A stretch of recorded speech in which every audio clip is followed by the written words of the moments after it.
Hello there, this is Computer Science 20S. This is Liberty Basic Unit 2, and this is the final project. And it's actually the final project for the course.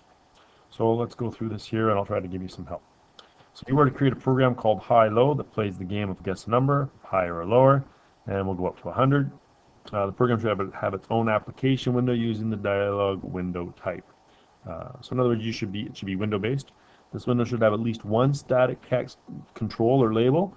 One of these should indicate whether to guess higher or lower and to count the guesses. So one should say guess higher, one should guess lower, and the other one should be how many guesses it's taken. If you want to use notice for guess higher or lower, that's fine, but you must include at least one static text that changes.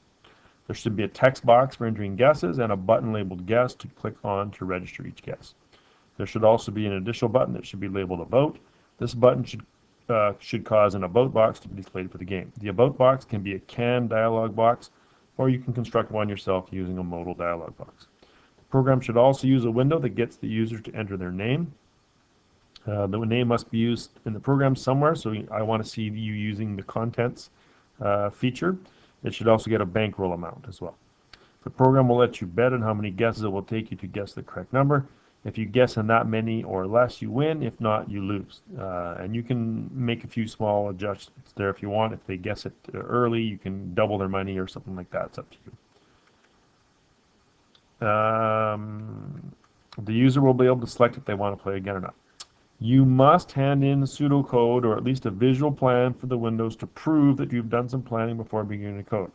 I'm not going to help you unless you have a plan with my initials on it. So there has to be some sort of planning done ahead of time. I do not want a plan created after you've written your game. So please begin to plan. The one window must look similar to the one that I'm going to show you right away. It can have other features in it or others, such as name and bankroll could be in another window. It's up to you. I suggest one window that asks for name and bankroll. That's a one-time only window. Another window asks for your bet and number of guesses that will take you to guess it. This would be used multiple times. And a third window, similar to one below, that allows the guess entry and has a status line that says higher, lower, or you win. So right here where it says status line, I'd like you to use static text there, and you would print higher or lower, and you win. Sometimes students have found it's a bit of a challenge because if you're higher more than one time in a row, you don't see the difference. One thing that you can do is you can change the font for higher for a few seconds, wait a few seconds, and then come back and then change the font back again so it sort of flashes. That's one way of doing it. You should note here that a while loop is not required to play for the play portion of the game. I want you to use wait to wait for another button to be clicked. Okay, so you click guess, it does higher or lower, and then it continues to wait again for you to click guess one more time. So do not use a while loop for that play portion of the game.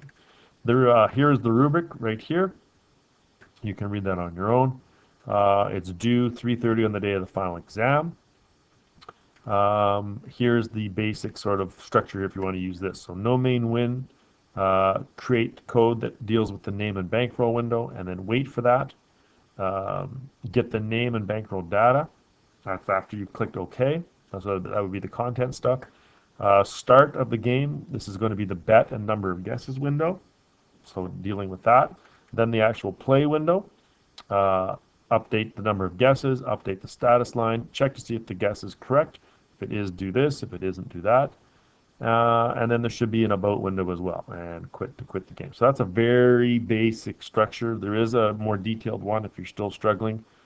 Check with me for that, and I'll be happy to get it for you. Okay, so that's the project. That will take you some time to work on. Again, please plan out your code, and you'll find that it makes the project a lot easier to work with. So good luck with that, and be sure to ask me for help.